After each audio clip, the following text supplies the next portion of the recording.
Hello friends, मैं Nilabh Sharma VT gadget area से।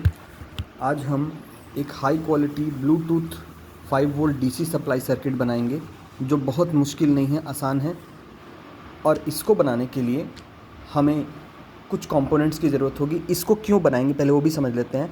कई बार आप जो ऑडियो सर्किट्स और एम्पलीफायर साउंड सिस्टम वगैरह यूज़ करते हैं उसमें एक 5 वोल्ट के लिए एक सप्लाई होती है जिससे आपका यूएसबी या ब्लूटूथ कार्ड जो होता है 5 वोल्ट से वो चलता है 5 वोल्ट से। तो उसके लिए एक ऐसी आईसी होती है जिसको LM7805 के नाम से जानते हैं। ये 7805 वोल्टेज रेगुलेटर आईसी है, बहुत कॉमन है। इसमें पहली पिन होती है प्लस इनपुट, यहाँ पे 12 वोल्ट इनपुट कराया जाता है। और यहाँ से सेकंड पिन जो होती है इसमें नेगेटिव या ग्राउंड जोड़ते हैं। और थर्ड पिन आपकी 5 वोल्ट आउटपुट होती है। तो ये आईसी का बेसिक कंस्ट्रक्शन है। पहला पिन इनपुट, दूसरा ग्राउंड और तीसरा 5 वोल्ट आउटपुट। ये 12 वोल्ट इन होता है, यहाँ से 5 वोल्ट निकलता है तीसरे पिन से। और बीच वाला जो पिन है ये माइनस में जुड़ता है। कौन से माइनस में? जो 12 वोल्ट का माइनस आ रहा है या ग्राउंड आ रहा है उसमें। और 12 वोल्ट की जो माइनस ग्राउंड आ रही है वही ग्राउंड 5 वोल्ट के लिए भी ग्राउंड होता है। ग्राउंड सबका एक ही होता है।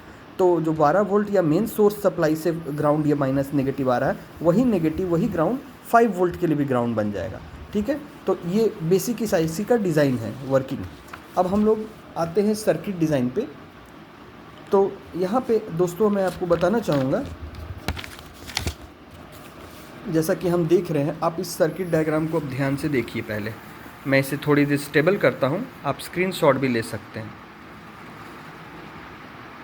अब मैं डिस्कशन पे आता हूँ तो आप देखिएगा यहाँ पे प्लस 12 वोल्ट डीसी सप्लाई आ रही है और वो आईसी के पहले पिन पे दे दी गई जैसा मैंने बताया था।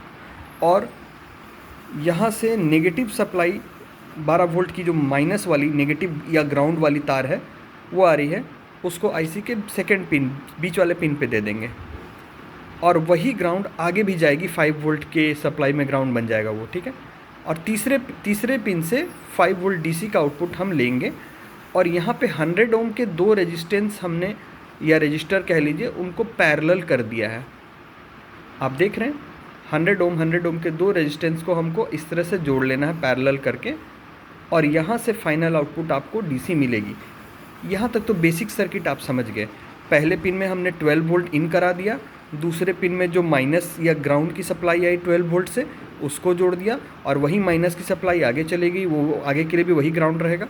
और तीसरा पिन 5 वोल्ट डीसी जो हमें निकला तीसरे पिन से आईसी के, उसको हमने 100 ओम की 2 रेजिस्टेंस को ऐसे पैरेलल करके दे दिया, उससे आउटपुट ले लिया। अब यहाँ पे एक चीज़ और देखने वाली है दोस्तों, ये जो प्लस लाइन आ रही है 12 वोल्ट की, यहाँ पे हमने 4 कैपेसिटर यूज़ किए हुए हैं। कैपेसिटर की वैल्यू आप देख सकते हैं 2200 माइक्रोफेराड, 2200 माइक्रोफेराड। आप 25 volt, 35 volt, 40 volt, 50 volt, 60 volt कुछ भी ले सकते हैं, लेकिन अच्छा रहेगा आप 25 से 50 वोल्ट के बीच में कोई भी वोल्टेज यूज़ करें। वोल्टेज से इशू नहीं है, लेकिन 2200 माइक्रोफेराड पहला कैपेसिटर है तो दूसरा वाला भी 2200 माइक्रोफेराड है। आप कोशिश कीजिएगा, चूँकि दोनों 2200 ही हमें लेना है, तो इसकी वोल्टेज 25 है तो इसको भी 25 ही रखिएगा। दोनों की वोल्टेज सेम रखने की कोशिश कीजिएगा। अगर सेम नहीं भी होता है तो कोई दिक्कत नहीं है, लेकिन अगर दोनों सेम रहेगा तो ज़्यादा अच्छे से काम करेगा। तो माइक्रोफेराड दोनों 2200 हमें लेने हैं। और वोल्टेज आप कुछ भी ले सकते हैं, लेकिन कोशिश करिए दोनों का वोल्टेज भी सेम हो तो अच्छा रहेगा। फिर इसके बाद नीचे आ जाते हैं 1000 माइक्रोफेराड। यहाँ भी 25 वोल्ट से 50 वोल्ट का रेंज में आपको कैपेसिटर लेना है। और उसके बाद भी एक कैपेसिटर है 1000 माइक्रोफेराड, ये भी 25 से 50 वोल्ट के रेंज में लेना है। अब आप देखिए दोस्तों, यहाँ से जो प्लस वाली 12 वोल्ट की लाइन आ रही है वहाँ से हमने कैपेसिटर 2200 माइक्रोफेराड पहला वाला कैपेसिटर के प्लस पिन में लाइन दे दिया। उस कैपेसिटर का माइनस पिन लेकर के दूसरे वाले कैपेसिटर के प्लस पिन में जोड़ दिया, यानी ये 2200 माइक्रोफेराड कैपेसिटर का जो माइनस पिन बचा इसको दूसरे वाले के प्लस में जोड़ दिया, जो दूसरा वाला 2200 माइक्रोफेराड है। फिर इस 2200 माइक्रोफेराड का जो माइनस पिन निकला उसको हमने तीसरे वाले कैपेसिटर के प्लस में जोड़ दिया जो 1000 माइक्रोफेराड है। और फिर इस तीसरे कैपेसिटर का जो माइनस पिन निकला उसको चौथे कैपेसिटर के प्लस पिन में जोड़ दिया जो 1000 माइक्रोफेराड है। तो 2200 2200 1000 1000। कोशिश करना है कि सारे कैपेसिटर की वोल्टेज आप एक लें तो ज़्यादा अच्छा रहेगा, नहीं भी होने से कोई दिक्कत बहुत नहीं। अब यहाँ पर ये फिल्टर नेटवर्क जो बन गया आपका, ये आपको प्लस से आया और ये डायरेक्ट यहाँ से होके नेगेटिव या ग्राउंड लाइन जो आ रही थी माइनस वाली तार 12 वोल्ट की उसमें चली गई।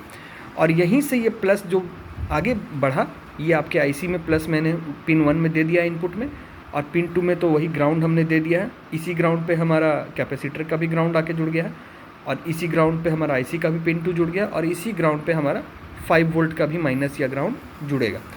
और अब आप देखिए तीसरे पिन से जो 5 वोल्ट आउटपुट निकली है दोस्तों, यहाँ पे हमको एक जो आपने देखा होगा मिट्टी कलर का छोटा छोटा बिंदी जैसा डिस्क कैपेसिटर आता है 100 NF का, यानी जिसका कोड है 104, 104 PF भी बोलता है उसको बहुत कोई, लेकिन वो PF नहीं होता है, वो NF होता है।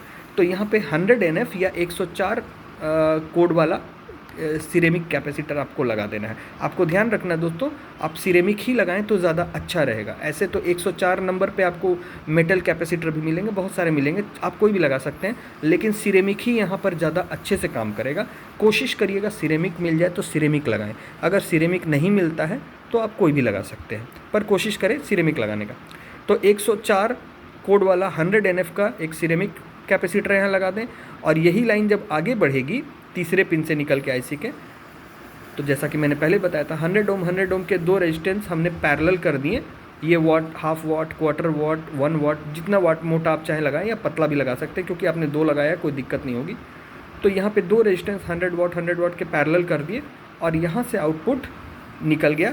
और यहाँ पे लास्ट में जो रेजिस्टेंस के बाद जो लाइन निकली है, यहाँ पे आपको दोस्तों एक 47 माइक्रोफेराड 25 वोल्ट से 50 वोल्ट के बीच में एक कैपेसिटर लगा देना है। ये एक बात ध्यान रखिएगा दोस्तों, यहाँ पे 47 माइक्रोफेराड ही होना चाहिए, इसको आप ना घटा सकते हैं ना बढ़ा सकते हैं, क्योंकि यहाँ जो रेजिस्टेंस हमने डाला है वो इसके हिसाब से कैलकुलेशन में है। क्योंकि हम जो ब्लूटूथ कार्ड यूज़ करते हैं उसमें कई बार नॉइज़ और हमिंग आती है, ये स्पेशली नॉइज़ और हमिंग को हटाने के लिए कैलकुलेशन किया गया। अगर आप यहाँ रेजिस्टेंस या कैपेसिटर की वैल्यू बदलेंगे तो हमिंग की जो मात्रा है, जो जितनी फ़िल्टर हो रही है हमिंग, या तो ज़्यादा फ़िल्टर होने लगेगी पहले से, या कम फ़िल्टर होने लगेगी, वो एक सेट वैल्यू से घसक जाएगा, वो शिफ्ट कर जाएगा दूसरी तरफ। तो हमने जो कैलकुलेशन किया है फार्मूला से, उसके हिसाब से ये वैल्यू बैठाया हुआ है। तो आपको यहाँ पे 100 ओम के 2 रेजिस्टेंस पैरेलल में देने के बाद यहाँ पे 47 माइक्रोफेराड के ही कैपेसिटर देने हैं, चाहे वो 25 वोल्ट हो, 35 वोल्ट हो, 40 वोल्ट हो, 50 वोल्ट। वोल्ट से प्रॉब्लम नहीं है, आप 400 वोल्ट का भी लगाइए, लेकिन 47 माइक्रोफेराड ही होना चाहिए। और फिर यहाँ से जो लास्ट में आउटपुट निकल रहा है दोस्तों, ये आपका +5 वोल्ट हो गया। और ये माइनस तो शुरू से ही हमने बताया कि माइनस लाइन सबकी एक ही होती है। ये माइनस लाइन ग्राउंड वाली देखिए, यहाँ से आकर के ये 5 वोल्ट का माइनस हो गया। अब ये जो लाइन आई ±5 वोल्ट, इसको आप अपने ब्लूटूथ कार्ड, USB पैनल या कोई भी ऑडियो सोर्स में लगा सकते हैं जो 5 वोल्ट से चलता है। अब इसको लगाने के फ़ायदे क्या है दोस्तों? इसको लगाने के पहला फ़ायदा ये है कि हमिंग की प्रॉब्लम जो होती है लाइन में ग्राउंड लूप के चलते या लूज़ कनेक्शन के चलते, वो नहीं होगी। अगर सिग्नल में किसी तरह का डिस्टॉर्शन है वो कम होगा, और इससे साउंड भी पहले से मधुर आएगी, पहले से ज़्यादा मीठा, ज़्यादा क्लियर, ज़्यादा नेचुरल, ज़्यादा ट्रू, ज़्यादा स्टेबल आपको आवाज़ मिलेगा। वो आपको तुरंत से क्वालिटी में डिफरेंस पता चले कोई ज़रूरी नहीं है, लेकिन आप नोटिस कीजिएगा कि आवाज़ पहले से बेहतर आ रही है और ज़्यादा प्रॉपर आवाज़ मिलेगी, कम फटेगा, ज़्यादा वॉल्यूम पर भी आवाज़ फटेगी कम, और आप नोटिस करेंगे कि हमिंग हिसिंग की भी इशू कम हो गई है। तो आप ये 5 वोल्ट का सर्किट बनाकर अपने 5 वोल्ट के ब्लूटूथ पैनल या USB कार्ड को चलाएं, और उससे आप म्यूज़िक सुनें और ऑडियो क्वालिटी का एक्सपीरियंस हमें कमेंट में बताएं। आज के लिए इतना ही। हमारे वीडियो को लाइक शेयर करें, चैनल को सब्सक्राइब करना ना भूलें, बेल आइकन को दबाएं, और आज के लिए इतना ही। जय हिंद, जय भारत, धन्यवाद।